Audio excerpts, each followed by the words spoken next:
Um governo mundial é uma autoridade única global, com leis globais obrigatórias, supremacia sobre os estados, um exército global, uma soberania centralizada, e essa é uma hipótese teórica. Ela não existe historicamente, tá certo? O que seria já a governança mundial? Uma rede descentralizada de instituições, acordos multilaterais, normas técnicas e econômicas, coordenação sem soberania central, realidade já existente, não é uma teoria. Então já existe uma governança global. Eu vou mostrar para vocês. Por exemplo, o comércio internacional tem regras comuns que funcionam para todos os aviões do mundo inteiro. Existem protocolos de segurança que não são americanos, brasileiros, eles são do mundo inteiro. Até, você pode olhar, até o alfabeto das aeronaves é o mesmo no mundo inteiro.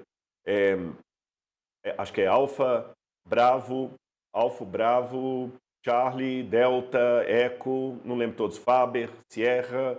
Você pode olhar Papa, Tango, Eco, quando os pilotos estão falando, isso é uma governança mundial. É uma regra que está para o mundo inteiro. A aviação civil também tem padrões técnicos, o comércio internacional tem regras comuns, a internet tem protocolos globais. Eu sei que tem a Deep Web, mas ela é ilegal.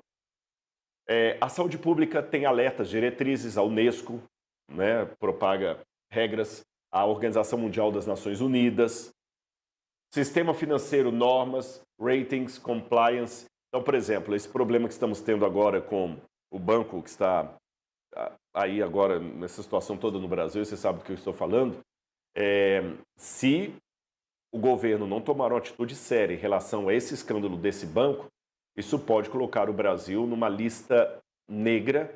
Aí vão falar que eu estou sendo racista, falar lista negra, né?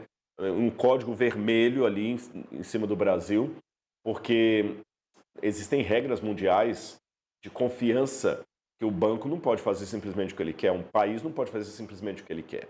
Então essas regras que eu citei para vocês, esses protocolos, já são uma governança mundial ou global que está em vigência.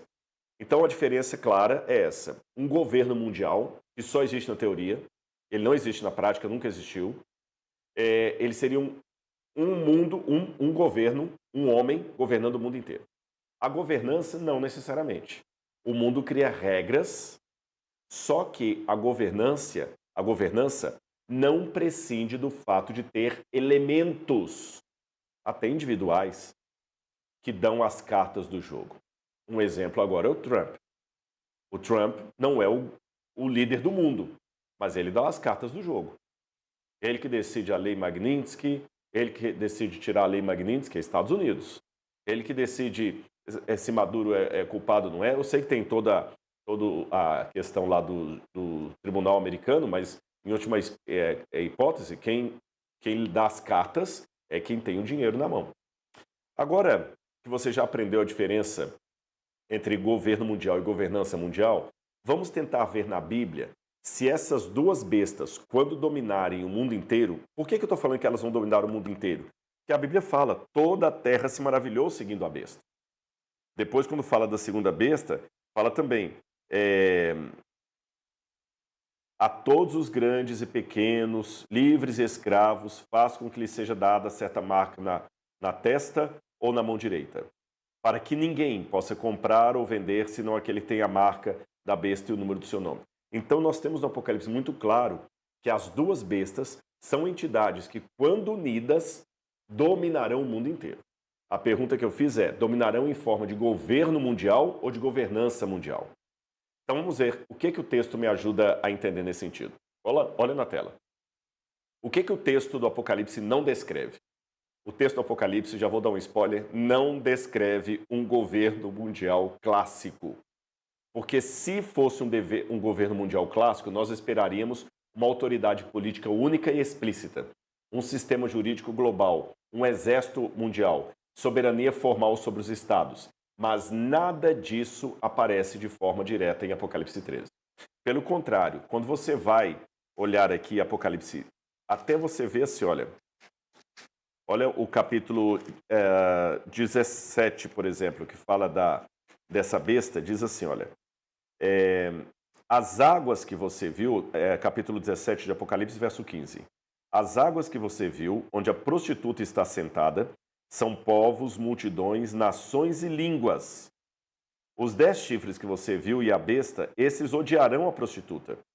Eles a deixarão devastada na rua e comerão as suas carnes, e queimarão no fogo, porque Deus incutiu no coração deles que realizem o seu propósito e executem-no de comum acordo e deem à besta o reino que possuem até que se cumpra a palavra de Deus. Então diz que esses governantes vão dar à besta o reino que possuem, mas eles não deixarão de ser governantes. Tanto é que diz aqui, verso 12, os 10 chifres que você viu são 10 reis que ainda não receberam reino, mas recebem autoridade como reis com a besta durante 1 hora. Então, se a besta vai ter reis que vão receber autoridade com ela, então é porque haverá governantes no mundo. Um governo único não teria governantes com ele, só seria um. Então, essa descrição aqui está mais para um estado de governança mundial do que de governo mundial. Então, continuará cada país tendo o seu rei, o seu primeiro-ministro, o seu presidente, o seu parlamento, mas o que o Apocalipse dá a entender é que será uma governança mundial. Tanto é que diz aqui no capítulo 18, versículo 9, os reis da terra que com ela se prostituíram, está falando da Babilônia mística, e viveram em luxúria, vão chorar e lamentar por causa dela.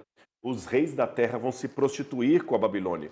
Não diz que eles vão cair, eles vão continuar só dando o poder deles para a Babilônia. E é justamente esse o cenário de uma governança mundial. Você tem a existência dos governos, mas eles entregam o seu poder a um sistema maior do que eles.